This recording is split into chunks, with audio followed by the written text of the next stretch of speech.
Live TV, सच सबसे आगे।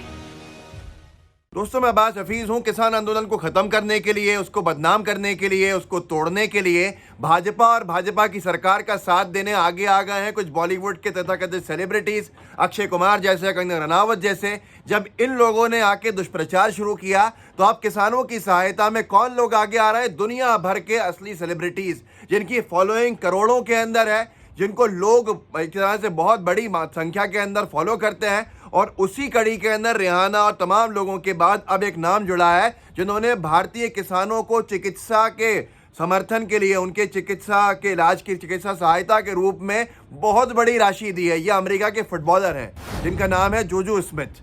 जुजू Smith एक बहुत बड़े खिलाड़ी हैं, अखबारों ने लिखा भी है। भारतीय किसानों के समर्थन में आए NBA स्टार्स किसानों की चिकित्सा सहायता के लिए दिए $10,000। टीवी 9 भारतवर्ष लिखता है, किसानों के समर्थन में आया अमेरिका का ये दिग्गज खिलाड़ी, आंदोलन के लिए दान की बड़ी रकम। इनका नाम है जुजू स्मिथ। इन्होंने $10,000 की सहायता दी है और ट्वीट भी किया है। मैं आपको ट्वीट पढ़ के सुना देता हूं इनका। जुजू स्मिथ लिखते हैं, happy to share that I have donated $10,000। मतलब ये हिंदी में अनुवाद अगर इसका करें तो बहुत खुशी के साथ ये बता रहे हैं, लोगों के साथ साझा कर रहे हैं कि $10,000 की इन्होंने सहायता मेडिकल असिस्टेंस के रूप में, चिकित्सा सहायता के रूप में किसानों को भारत में भेजी है ताकि किसानों की जानें बच सकें। मैं इस मुश्किल घड़ी के अंदर किसानों के साथ हूं। मैं और हम सब मिलकर कुछ ना कुछ जानें बचाने की मुहिम की कोशिशें कर सकते हैं। #Farmers protest. जब किसानों को मारा गया, पीटा गया, लाठी चार्ज हुई, 70 से ज़्यादा किसान आंदोलन में चले गए, 150, 200, तकरीबन 300 बल्कि किसान जो हैं उनकी जान चले गई। अगर पूरा दौर देखें इस पूरे आंदोलन का, इसके बाद अंतर्राष्ट्रीय स्तर पर जो खिलाड़ी हैं उनको दिख रहा है। पर सचिन तेंदुलकर कहते हैं कि बहुत गलत हो रहा है, हम सबको एक होना चाहिए। अक्षय कुमार कहते हैं कि नहीं नहीं साहब, जो है वो सही है, सरकार का समर्थन करना चाहिए। ग्रेटा थनबर्ग अगर ट्वीट कर देती हैं तो दिल्ली की पुलिस उन पर FIR करती है।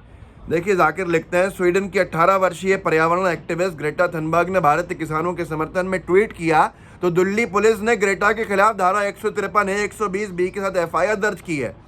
FIR दर्ज होने के बाद भी ग्रेटा ने कहा कि मैं अभी भी स्टैंड विद फार्मर्स और उनके शांतिपूर्ण विरोध का समर्थन करती हूँ।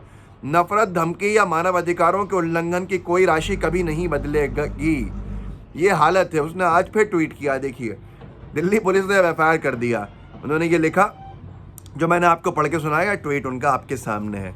ये सब के सब अंतर्राष्ट्रीय स्तर पर सेलिब्रिटीज़ हैं, इन्फ्लुएंसर्स हैं, आवाज़ें उठा रहे हैं किसानों के समर्थन के अंदर। रिहाना सबसे बड़ी सिंगर हैं अंतर्राष्ट्रीय स्तर पर, और जुजू स्मिथ बहुत बड़े फुटबॉलर हैं, $10,000 भेजते हैं। लोग कह रहे थे कि देखिए किसानों की जो फंडिंग हो रही है वो दुश्मन देश कर रहे हैं, वो भारत के दुश्मन कर रहे हैं। अब जुजू स्मिथ ने तो खुल के कह दिया, मैं $10,000 भेज चुका हूँ किसानों को, भारत के किसानों को। अब अंतर्राष्ट्रीय स्तर पर क्राउड फंडिंग शुरू हो जाएगी।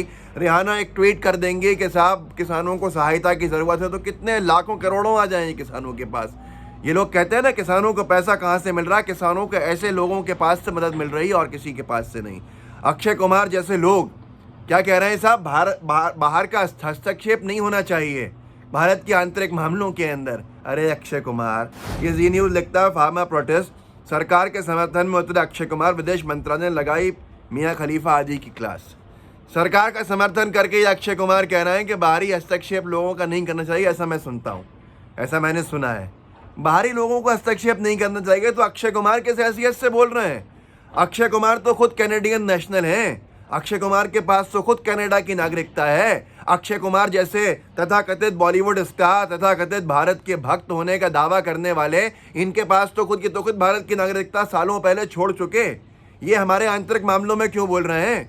अक्षय कुमार कैनेडियन है, ये हमारे मामलों में क्यों बोलेंगे? सबसे बड़ा सवाल तो ये है। अंध भक्तों को अंधा इसीलिए नहीं कहा जाता सिर्फ कि वो अंध हैं, वो अंध भक्ति के साथ समर्थन करते हैं मोदी सरकार का, बल्कि ये देखिए अंधे हो गए हैं कि उनको ये नहीं दिख रहा कि अक्षय कुमार सालों पहले भारत की नागरिकता छोड़ चुका है। लेकिन वो भारत के मामले में बोल के ये बोलेंगे कि साहब बाहरी ताकतों को, बाहरी लोगों को हमारे देश के मामले में नहीं बोलना चाहिए। तो अक्षय कुमार भी तो बाहरी हो गए।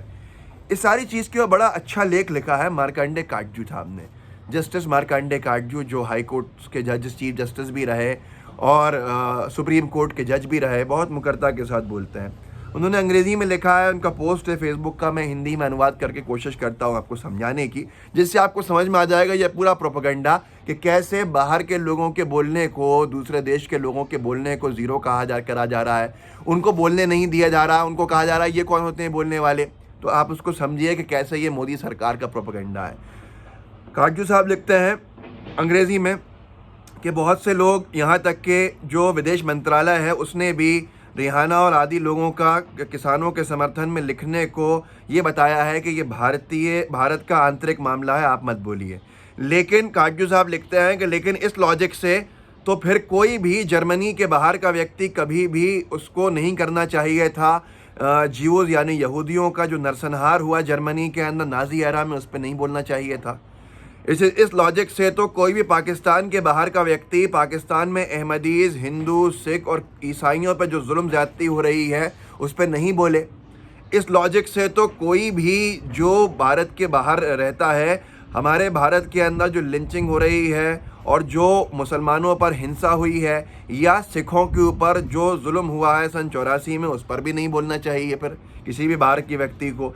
इस लॉजिक से तो कोई भी अमेरिका के बाहर का व्यक्ति, जो अमेरिका में रेसिज्म हुआ है, हमारे जो वहाँ पर ब्लैक लाइव्स मैटर का मामला शुरू हुआ कि काले गोरों की जो लड़ाई वहाँ शुरू हुई, इस पर तो कोई बोलना ही नहीं चाहिए वहाँ अमेरिका के बाहर के व्यक्ति को। इस लॉजिक के हिसाब से तो जो उइगर मुस्लिम माइनॉरिटी है चाइना में, उसके बारे में कोई चाइना के बाहर का बोले ही नहीं।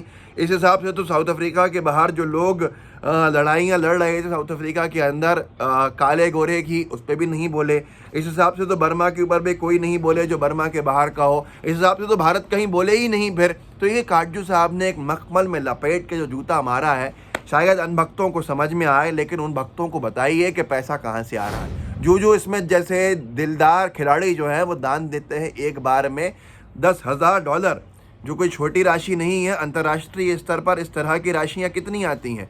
अभी उन्होंने भले ही 7-8 लाख दान दिया हो, लेकिन ऐसे कितने लोग हैं जो बहुत सारी राशि दान देते हैं। तो यह है हमारे किसानों का समर्थन अंतर्राष्ट्रीय स्तर पर, जिसको कंगना रनावत जैसे लोग आतंकवादी कहते हैं। गोदी मीडिया कहता है कंगना रनावत ने रिहाना को चुप कर दिया कि चुप रहो बेवकूफ़, लेकिन ये नहीं बताता कि आगे उसने लिखा उस ट्वीट में कंगना रनावत ने, एक किसान नहीं बल्कि आतंकवादी हैं। तो ऐसे लोगों का अगर आप समर्थन करते हैं तो ये समर्थन आपको मुबारक हो, करते रहिए। देश आपके सामने नुकसान उठा रहा है, ये आप भी जिम्मेदार हैं क्योंकि आप खामोश हैं। लाइव टीवी को सब्सक्राइब ज़रूर कीजिएगा, सब्सक्राइब कर लिया हो तो बेल आइकन दबाइए और व्हाट्सएप पे ज़रूर साझा कीजिए, ताकि व्हाट्सएप पे लोग जुड़ें, लोग देखें, लोग जानें कि क्या हो रहा है और कैसे बीजेपी सरकार बड़ी हानिकारक है। कांग्रेस के ज़माने में जो गोदी मीडिया चीख चीख के बोलती थी कि ये गलत हो गया, आज वही गोदी मीडिया चीख चीख के प्रवक्ता बन गई है भाजपा की। रोकिए, आपकी आवाज़ रोक सकती है। जय हिंद, जय भारत। लाइव टीवी, सच सबसे आगे।